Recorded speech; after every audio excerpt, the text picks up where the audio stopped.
You know, sometimes you see a film that's almost 90 years old, but it feels like it could have been made yesterday. That's exactly what we're diving into today, Charlie Chaplin's absolute masterpiece, Modern Times. Okay, let's just jump right in with the film's most iconic image. This isn't just a funny gag, it's the entire movie summed up in one moment. We see a worker so completely consumed and broken by the assembly line that he literally becomes part of the machine, his body stuck in a loop he just can't escape.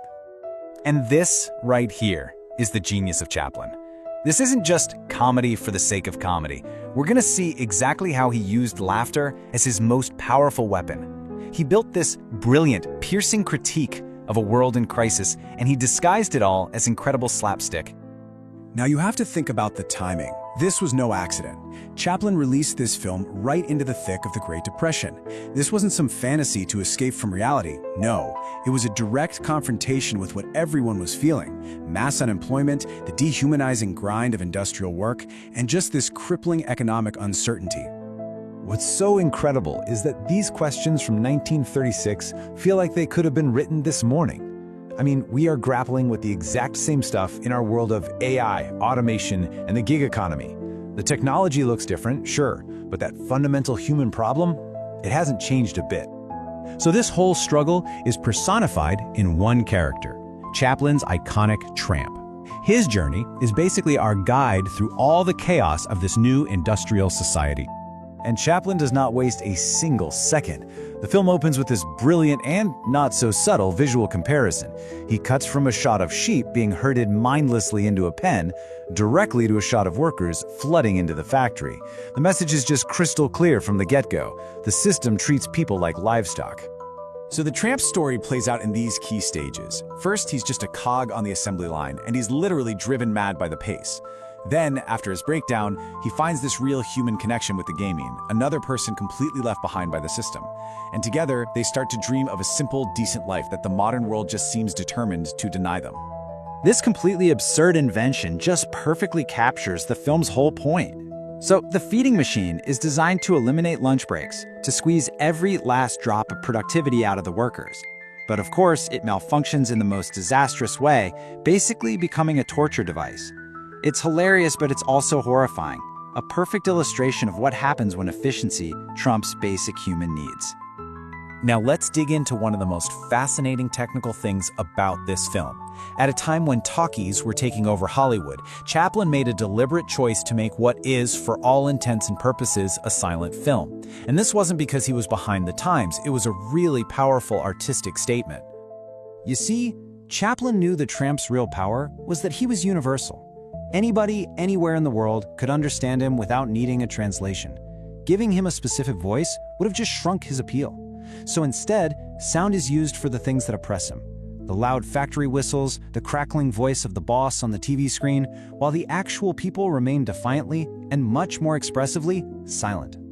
And here's another little bit of genius. The film was shot at the old silent speed of 18 frames per second, but it was projected at the new sound speed of 24. So what does that do? Well, it makes all the action on screen look unnaturally fast and frantic.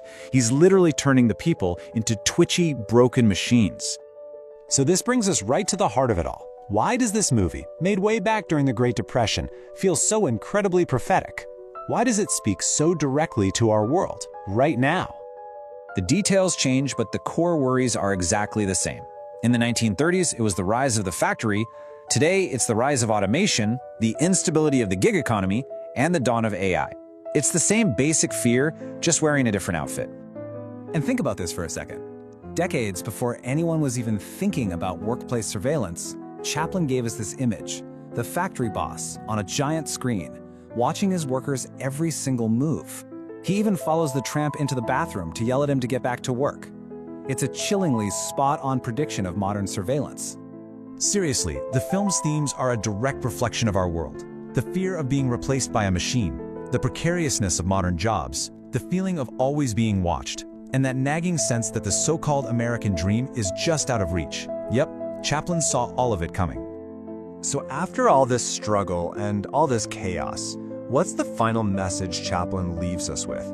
You might think it would be pretty bleak, but it's not. In fact, it's pretty much the exact opposite.